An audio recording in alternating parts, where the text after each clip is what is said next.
All right, we've got a Fox News alert right now. You're not going to believe the series of events. First, Russian aggression on the rise. You got a spy ship. It launched just off the U.S. coast, about 70 miles, right near Delaware. As a missile cruise is also a cruise missile is also secretly deployed, which is in violation of another agreement. That's a Cold War era arms control treaty with a nuclear warhead. This is Russia's first provocation since the president took office. So how worried should we be?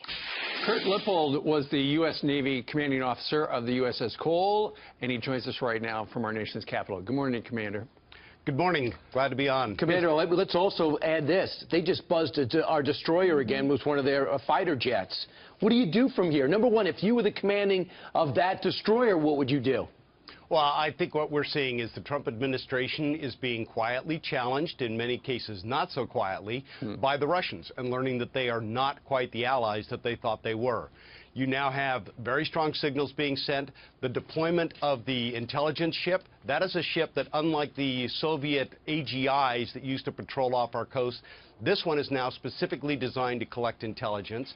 It's coming here to send a signal that, hey, we can forward deploy. The missile deployment is of great concern, not only to the United States, but especially NATO and Europe, because they're the ones that live with the employment of that first and foremost. And when you look at all the other things they're doing, they're stirring up trouble. Sure. All right, Commander, how should the president respond to this? What does he need to do? First thing I think he does is the deployment of the missile is an operational matter. We go to the Russians. We call them out by the treaty. We tell them they're in violation. We do it in coordination with our NATO allies, and then we work with them to develop a response so that NATO and the United States, there is no daylight between us, and that we, in fact, show that it's going to be a solid front, and we begin to hold them accountable. Well, that would be, refreshing, given the fact that during the last administration, we didn't really stand up to Russia so much, did we? Well, I think that there was a lot of concern about the ramifications. We weren't doing the groundwork necessary with some places like NATO to make sure that they were foursquare, solid behind us and us behind them. Right. We need to make sure that we do that in the future, because this is going to be a very dangerous deployment. We do not want to have a violation of a treaty, because that's a whole new ballgame now. Keep in mind, Commander, as you know, we've been tested by North Korea with 2 missile launches, by Iran with 2 missile launches, and now rocket launches, and now we're seeing this with Russia, who we're evidently in bed with, which obviously that's foolhardy. But over the weekend, I was stunned to hear the Ukrainian ambassador say, when Nikki Haley, the new UN ambassador, came out and condemned their aggression in the Ukraine, the face on the Russian ambassador was relatively stunned. They weren't expecting that. Are they beginning to understand on some level, or are they going to be forced to understand that there's a new sheriff in town? And I don't think we should push and say necessarily a new sheriff, but we should definitely make clear that the United States, acting consistently, is not going to continue to tolerate these Russian aggressions. They've invaded Georgia. They have invaded Ukraine.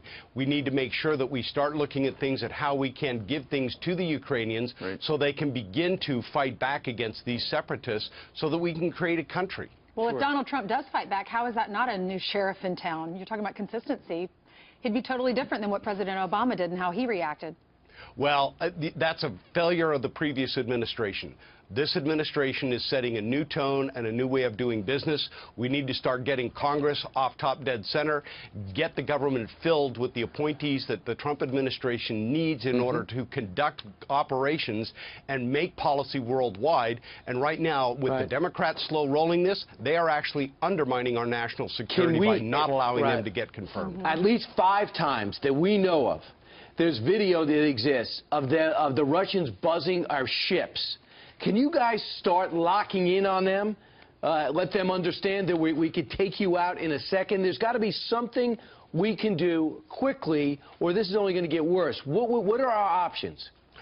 First thing we do is there's an agreement called the Incidents at Sea Agreement. We tell the Russians, once again, lay it on the table so that we are documented and have it out there that they are violating that agreement in how they're approaching our ships.